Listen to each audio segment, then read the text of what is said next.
Olá pessoal, aqui é o Tio Nitro, lá do blog Tio Nitro Doido Demais Blog, que tem várias coisas, incluindo dicas de escritores. Eu gosto de escrever e ultimamente eu tenho lido muitos livros com dicas de escritores. Eu tenho uma experiência escrevendo contos e livros já há muito tempo, então pela falta de material em português e até no YouTube sobre isso, resolvi fazer esses Nitro Dicas com essas dicas para escritores iniciantes. Espero que vocês gostem. Nós estamos hoje no nosso episódio 3, o terceiro episódio do Nitro Dicas, e hoje eu vou falar um pouquinho sobre organizando-se para escrever um livro. Então a primeira coisa que você tem que organizar, então decidiu escrever um livro. Você quer escrever o seu livro lá, está com uma ideia, gosta de escrever, já escreveu vários contos e tal, e eu falei assim, não, finalmente vou pegar e escrever os livros. Então a primeira coisa que tem que ser feita é ter uma rotina da escrita. Isso ajuda muito, tá? Se você conseguir um horário todos os dias, ou alguns horários fixos na semana, ou fazer um esforço de escrever pelo menos 1 hora, 30 minutos, 1 hora todos os dias, mesmo que seus horários sejam mais loucos, assim como eu, por exemplo, eu vou aproveitando qualquer horário livre do dia, abro, tenho um caderninho, esse aqui, por exemplo, que eu uso onde eu anoto coisas, aqui, anotações, coisas que eu vejo na rua, vou escrevendo ideias e tal, né? Então aqui, por exemplo, esse caderninho tem muita coisa do livro que eu estou escrevendo. Eu desenho um pouco os personagens e tal. Você pode usar um smartphone, alguma coisa assim, mas o importante é criar uma rotina de escrita, 1 hora exata todos os dias para você sentar e escrever. Mesmo que de vez em quando vai ter dia que você vai estar inspirado, vai ter dia que a musa vai desaparecer e você vai sentar, ficar na frente, olhando na frente do computador ou com o livro vazio, assim, com a página em branco, mas vai escrevendo, escreve ideia de cena, ideia de história, um personagem, vai se desafiando e criando essa rotina de escrita, primeiro passo para você escrever numa boa. A outra coisa que eu costumo falar, que ajuda muito, né, que me ajuda muito, é estabelecer metas. Então um dia você vai escrever 10.000 palavras em meia hora, 30 minutos. Em programas como o Word, do Office, por exemplo, tem vários programas que você pode ver quantas palavras você escreveu, né? Aí você estabelece uma meta diária e vai lá e tenta cumprir. Então você prepara a rotina de escrita, um horário para você escrever, né? Preparar o cenário da história, sobre onde que vai se passar, qual que é o lugar, qual que é o cenário, é Brasil, é Belo Horizonte, ano 2058, é Brasil Colônia, é um mundo de fantasia totalmente criado por você, né? Então cria o cenário da história. Muitas vezes você não precisa criar o cenário todo, você cria só o cenário daquela situação e vai deixando para desenvolver depois, né? Criar os personagens, eu gosto de criar os personagens antes da história, e depois vão surgindo novos personagens, eu dou uma parada, volto lá, crio o personagem, a biografia dele, o que ele gosta, o que ele não gosta, os sonhos e tal, para ir evitando, para sair dos clichês. Se você criar personagens muito bons, com uma biografia, com conflitos internos, a história vai surgir naturalmente da interação desses personagens. Ela surge da motivação dos próprios personagens, né? Então, prepara o cenário, cria os personagens e organizar as notas, referências, pesquisas e ideias, né? Então se você está usando papel, cadernos e tudo, há muito tempo atrás eu usava isso. Faz umas pastas onde você pode, por exemplo, pasta dos personagens. Então tudo dos personagens você coloca ali naquela pasta. Pasta do cenário, todas as anotações sobre o cenário você coloca naquela pasta ali. Você pode escrever à mão usando pastas para organizar, ou você pode usar os programas de computador, como o Word, LibreOffice, o Google Docs, onde você vai criando arquivos, onde você coloca as suas referências, as ideias. Tive uma ideia, vou fazer numa floresta amazônica. Então você pega umas informações sobre floresta, sobre os lugares e vai estar colocando em pastas no seu computador, né? Isso ajuda também. Eu atualmente, isso foi dica de escritores profissionais nos Estados Unidos, eu uso um programa chamado Scrivener, que é fantástico. Ele não é muito caro, você pode comprar pela internet, baixar, é muito bom, chama Scrivener. E é um programa que faz todo esse trabalho pesado de organizar notas por cartões, ele faz tudo que um escritor profissional precisa. Ele organiza cenas, organiza as notas, você coloca referências, pode colocar imagem.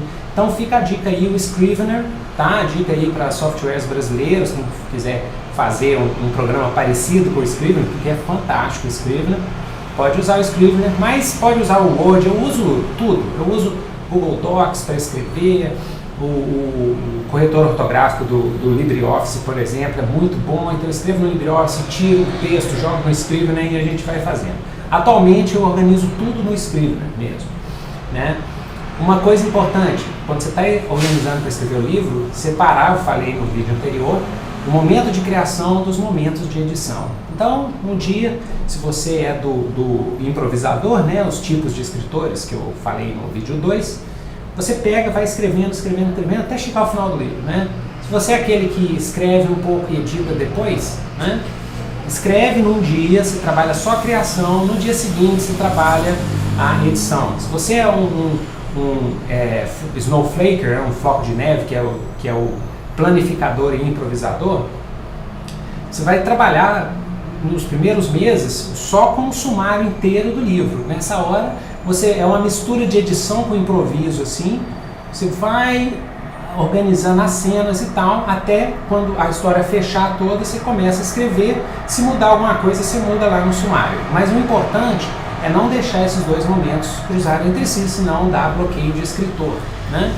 E para organizar, está escrevendo a primeira versão do livro, vai seguindo, segue em frente até o final, vai escrevendo, 1.000 palavras diárias, 2.000 palavras diárias, 3.000 palavras diárias, chega até o final da primeira versão. Se você é planificador, chega até o final do sumário do livro, né? Sem revisar, vai só seguindo o fluxo da história.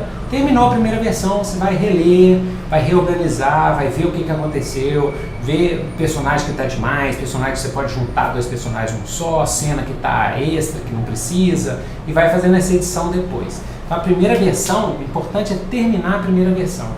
Poucos são os escritores, o que separa os escritores prós, os profissionais, dos escritores amadores, é o que os profissionais, eles começam a primeira versão e vão até o final, estando ruim, estando bom, né? O Ernest Hemingway, ele costumava dizer que a primeira versão, o first draft de um livro, looks like shit, né? Parece uma porcaria, uma droga, uma merda. E é para ser assim mesmo. Você não vai mostrar para ninguém, nem para sua mãe, a primeira versão do seu livro. Essa primeira versão é para você trabalhar, para você ver a história, para você, no meio daquilo ali, tirar as partes boas. Depois, na segunda versão, você vai ir limpando esse livro até ficar chuchu, bom demais. Na segunda versão, né, uma dica que eu dou é ler em voz alta. Você pega, vai lendo em voz alta, você vai escutando a sua história, né? Você vai vendo se as frases estão legais, se você está cometendo muitos erros. Esse é um jeito muito, principalmente para quem está começando, que não tem revisor, e a revisão aqui no Brasil, infelizmente, eu falo como professor de letras e tal, ela ultimamente está muito fraca, porque paga-se muito pouco para os revisores, que é um trabalho muito importante. Mas aqui no Brasil, que ninguém liga para a cultura, infelizmente, está começando a mudar, eu sou otimista. A revisão é fraca, então, antes de mandar para revisão, caso você tenha, ou se você for fazer a revisão própria, né, hoje tem vários autores que estão publicando por conta própria, uma dica é essa: leia em voz alta. Usa um computador, um gravador, um celular e grava o seu livro inteiro, você lendo, depois você escuta. Aí você vê, nossa, esse parágrafo está esquisito, esse parágrafo está bom, porque quando o leitor estiver lendo, ele vai ler e vai falar dentro da cabecinha dele, dentro lá, vai ter a vozinha lá falando. Então, leia o texto em voz alta, ajuda. Resumir a história, sendo qualquer tipo de escritor, improvisador, planificador, improvisador, né?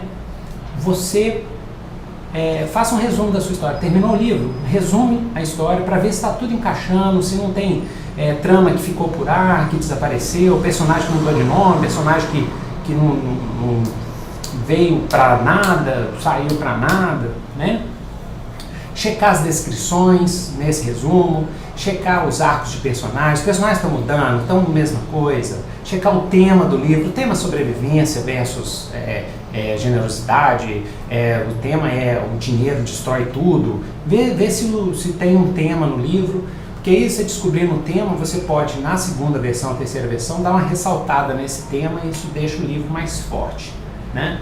Terceira e quartas versões é aquela preparação já para os leitores beta. O que são leitores beta, para quem não conhece? São leitores testes, leitores que vão pegar o seu livro ainda está, que você já passou da primeira versão, passou da segunda versão, você passa para eles darem aquela primeira leitura boa, assim, onde eles vão apontar defeitos, problemas, alguma coisa que eles não entenderam.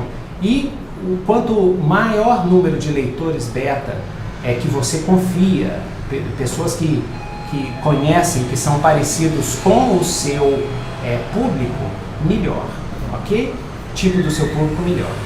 E na versão final, depois que volta dos leitores beta, você já fez a sua análise, já fez as suas alterações, aí vem a versão final, que é a versão que você termina, né? Depois que o editor também, se tiver editor, que ele já leu, já deu suas dicas, algumas mudanças, você faz a versão final. Eu gosto de ler em voz alta também, para mandar já para a gráfica e para os seus leitores, ok? Então espero que tenha ajudado aí. Então esse é um resumão de como é que você organiza para escrever um livro, né? Uma narrativa. Então vamos continuar escrevendo, porque escrevendo é doido demais, e dá uma visita lá no nosso blog, o Tinha Lido Doido Demais blog. Em pé, pessoal!